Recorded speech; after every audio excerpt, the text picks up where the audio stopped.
You know, it's something of a tradition at the Chamber to gather early in the new year and assess the state of American business, size up our economy, if it would be, and to lay out our priorities, the things that we believe are really important for our country. This year is particularly special for us.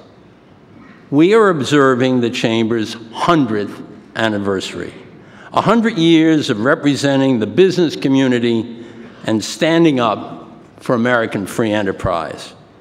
As we begin 2012, we can say that the state of American business is improving, but it is doing so weakly, slowly, and insufficiently to put our nation back to work. I'd like to briefly outline a few of the highlights of the Chamber's jobs and growth agenda. So let's start with a big one, a new one, energy. Our nation is on the cusp of an energy boom that is already creating hundreds of thousands of jobs, revitalizing entire communities, and reinvigorating American manufacturing. With the right policies, the oil and natural gas industry could create more than 1 million jobs in the next few years. Expanding our energy infrastructure is just one part of a broader effort to modernize this nation's entire physical platform. Lawmakers also need to pass legislation to maintain investments in our roads and our bridges and our transit system. Let me go to our next subject, trade and global commerce. 95% of the people we want to sell something to live outside the United States of America. Let's get out there and convince more of these customers and consumers to buy American. We could lose sales and jobs in other competitive markets as well unless we act quickly to advance a bold trade agenda. Our country should make a major effort while we're doing all this to attract more global investors. Foreign investment already supports millions and millions of jobs in the United States, both indirect and direct. And we must not overlook the extraordinary benefits of expanding tourism and business travel to the United States. Now let me move to a very sensitive subject. To grow our economy and create jobs, we need to have significant regulatory and legal reform.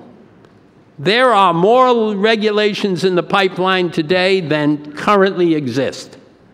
The regulatory avalanche confronting our job creators is unprecedented. When the need is there and the regulatory remedy makes sense, the Chamber will support it. But when we see regulatory activism that is based on bad data, dubious authority, and pure politics, we will oppose it.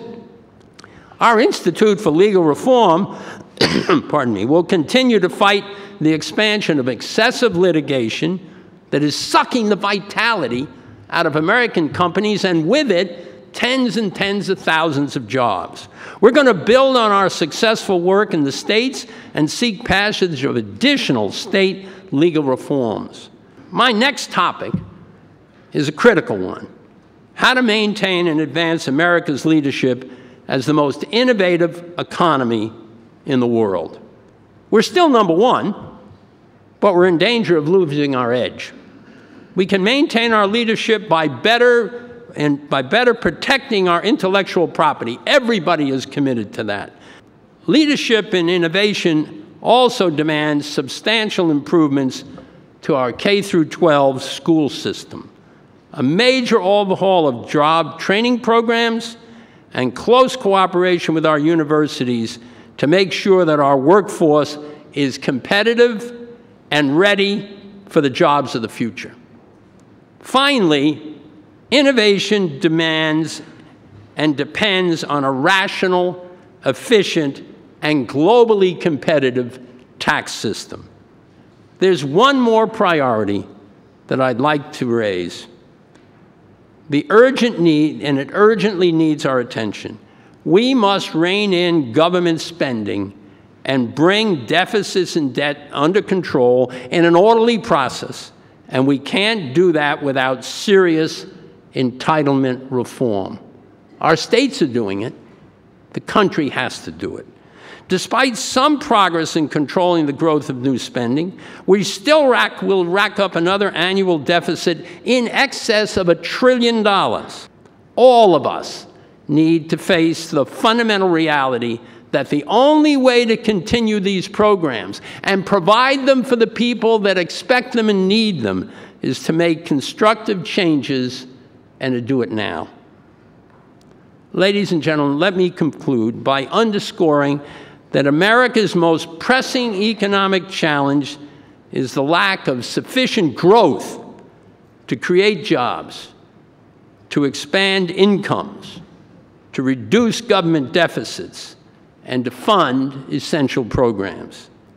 So as the Chamber turns 100 years of age in this pivotal year, we are reaffirming our commitment to free enterprise, the greatest economic system ever devised and the driver of America's greatness.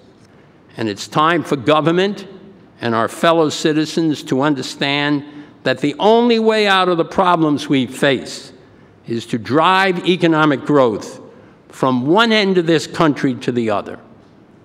So let's go do it.